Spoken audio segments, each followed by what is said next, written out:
Сәлем оқырман. Айбек екінші рет қадамын Заринаға жасаған еді, енді жаймен жемісінде көріп жатқан секілді. Жақсы ойды айтқаным. Себебі Зарина бір мұз секілді, көп затқа ермейтін қыз. Заринаның Айбекке деген сенімі артып жүр соңғы кездер. Тіпті таныстыққа да иә деген жауапты бергісі келмеп еді. Бір мүмкіндік беріп, өз бақытында тауып қалған шығар. Кім біледі, иә. Сырт көзге өте әдемі жұп көрінеді, келешекте мүмкін жұп болып қалар. Кеше болса Зарина ауырыңқылап қалған еді. Оны енді байқап Айбек Ақтолқынның сторисынан көріп, жеміс жидектермен шауып келді Заринаның үйінің алдына. Айбектің сезімі шынайы көрінеді. Жақын арада екеуінен жұп күтеміз. Негізінде Айбектің жоба басталмай жатып Заринаға көзі түскен еді. Бірақ ол кезде Зарина Шерхан деген жігітке бір мүмкіндігін берген болатын. Ал енді білмейіз ғой, Шерхан өзінің бақытын тапқандай болды. Бірақ әлі де Ақбота екеуінің арасы суық секілді. Үйленгендеріне көп болмады, бірақ осылай болды енді.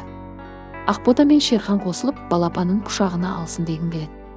Ал махаббат достықтан басталғандай, Зарина мен Айбек жобада бірге отырғасын, жақсы араласып кеткен болатын.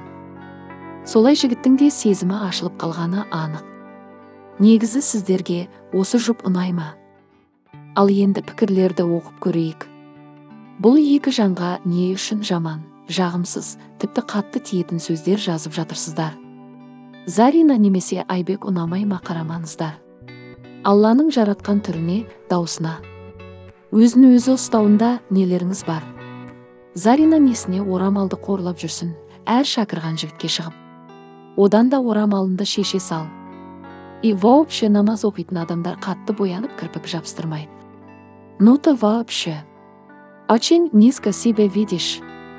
Позор болмай кет или орамалынды шеш. Жақсы қызды көре алмайтын жандар, кешіріңдер. Заринадай болып алыңдар.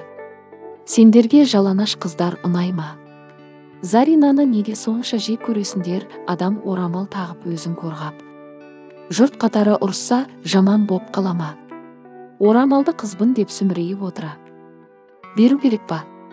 Қанша негатив көрсемде, Заринаға ойым түзу жақсы. Дейді оқырмандар, сізде өз ойыңызды жаза кетіңіз.